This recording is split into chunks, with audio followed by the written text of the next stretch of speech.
Bonjour à tous. J'espère que vous allez bien, que vous avez bien passé la nuit.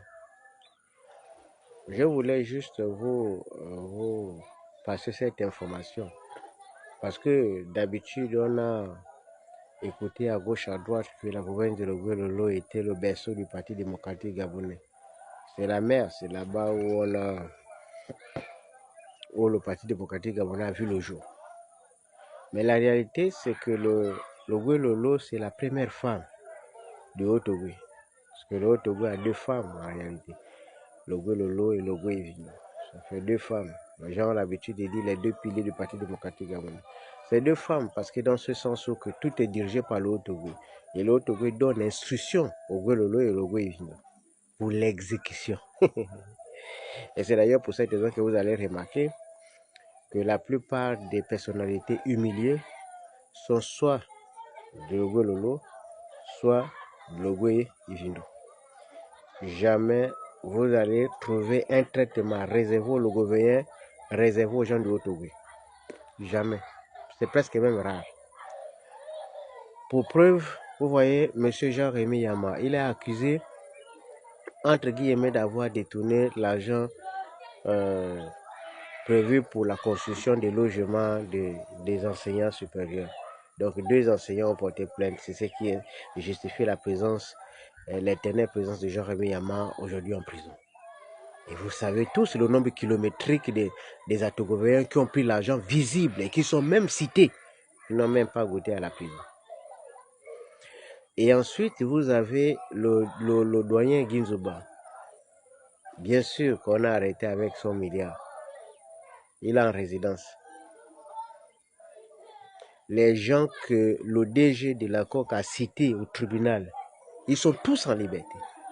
Surtout la liste kilométrique de Haut-Togo, ils sont tous en liberté. Personne n'a été inquiété. Même pas. Quelqu'un n'est même pas en résidence surveillée.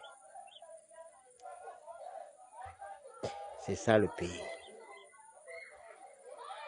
Et c'est pour vous dire que lorsqu'il était question du navire d'Esther Miracle, même si c'est vrai que ce sont des pédégistes, quand même, lorsqu'on a débarqué Brice Paya du ministère, simplement parce qu'il y a eu un naufrage. Avant le naufrage, il y a eu d'autres calamités en vent. Aucun ministre n'a été débarqué du gouvernement. Si à la place de Paya, c'était un Atogovéen ou quelqu'un, je suis sûr qu'il devait encore être au gouvernement. La fameuse solidarité devait s'appliquer. Mais comme il s'agissait de Paya, et c'est un Logovéen, la même année, trois personnalités et sommités de Logolo ont subi les humiliations comme ça. Et de l'autre côté, vous n'avez presque rien. Ça à croire que cette fameuse relation entre Logolo et le Haut-Togo, ça marche très bien et très fort. Vous savez, lorsque quelqu'un veut vous prouver qu'il vous aime, qu'il vous respecte, il commence par des gestes. Mais moi, je ne pense pas qu'il existe un respect entre nous. Sinon, peut-être qu'on devait vous traiter autrement. Bon, il y a des gens qui sont à cheval entre le Gololo et le Haut-Togo. Bon, bref, il faut prendre des choses comme ça avec beaucoup de philosophie. Mais ce qui est décevant, c'est que c'est normal qu'ils agissent ainsi. Parce que quand vous passez tout votre temps en train d'exécuter les ordres, c'est normal qu'à un moment, on ne puisse plus vous respecter. Parce que s'il y a un opposant réel dans le Haut-Togo, le réel dans le Gololo et dans le Goïvindo, il finira comme M. Ngezuba Dama. Parce que le Haut-Togo ne va jamais tolérer qu'un opposant réel puisse exister pendant longtemps dans le Gololo et dans le Goïvindo. Jamais. Sauf ceux qui ont toujours des raccourcis. Et c'est pour cette raison que les gens comme nous autres, on va rester toujours dans les petits coins. Oubliez. Parce que nous, on ne fricote pas avec les mêmes gens. Sinon, il devait déjà être au sommet. Mais c'est à vous de prendre conscience. J'espère que la jeunesse logovéenne et celle de Logwe Ivino vont à un moment donné prendre conscience du fait que c'est une sorte de manipulation, une sorte de planification pour nous retarder. Et quand je pense qu'ils ont passé à la phase d'exploitation du fer de Bilinga, comme ils l'ont fait avec le manganèse d'Indangui, et d'ailleurs c'est un dossier qui est encore dans les tiroirs, puisque je n'ai pas encore fini avec le dossier, parce que le dossier justement me concerne, parce que Gabon Mining me doit de l'argent. Mais voyez-vous, quand ces champs de choses se passent chez vous, ça veut dire qu'on vous humilie, on ne vous respecte pas. Et quand je pense que le président va se rendre dans le Guévino d'ici quelques jours, et que Alain Kodi-Bilibinje, qui a d'ailleurs dépensé presque 1 milliard le premier voyage lui-même, ils ne peuvent pas vous expliquer comment ils peuvent justifier le fait qu'on a prévu l'exploitation du fer de Bilinga. Depuis, on ne nous a pas donné exactement le nombre de fils de Logwe Vindo qu'ils ont formés en Chine, le nombre de fils de Logwe Vindo qu'ils ont envoyés dans les établissements supérieurs pour apprendre l'exploitation de fer, afin de voir tous les hauts cadres être composés des Gabonais. On ne nous a rien dit. Je suis sûr que vous allez être désagréablement surpris d'apprendre que ceux qui vont être à la tête, il n'y aura que 2 à 3 fils de Logwe Vindo, peut-être 5 à 6 Gabonais. Le reste, c'est comme d'habitude. Vous allez vous retrouver dans les mêmes conditions que pour gentil si vous n'ouvrez pas les yeux. C'est maintenant à la jeunesse de Logwe Vindo de prendre ses responsabilités et de poser le vrai débat. Si ça, ce n'est pas fait, il n'est pas question. Mieux vaut mourir que de laisser les choses s'aggraver. Parce que ce serait une humiliation, un manque de respect. Qu'on exploite une richesse en 2023 et que vous laissez les sociétés être dirigées par les expatriés.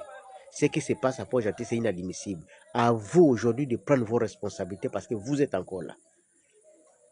La jeunesse d'Indangui et les autres ont déjà échoué parce que le plan prévu pour attaquer et pour empêcher une telle exploitation, ils n'ont pas voulu suivre. Je n'aurais jamais accepté.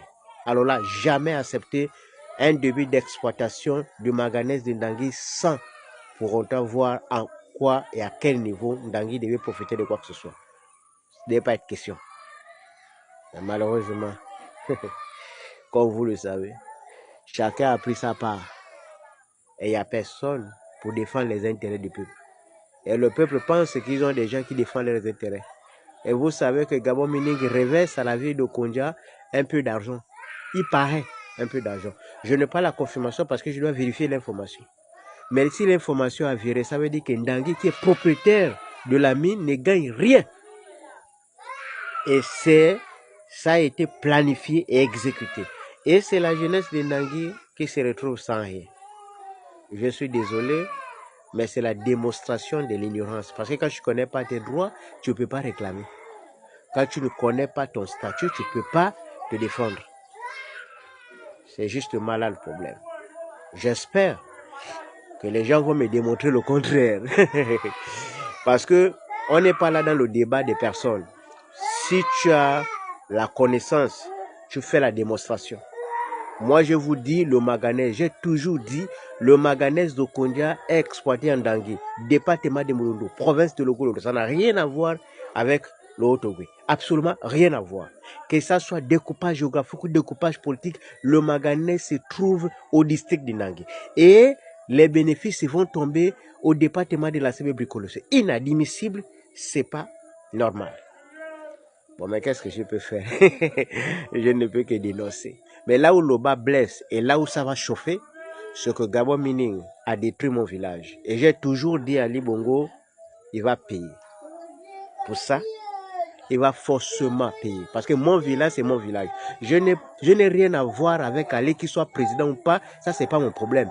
Il a envoyé une société qui a détruit mon village. Je suis cofondateur de ce village.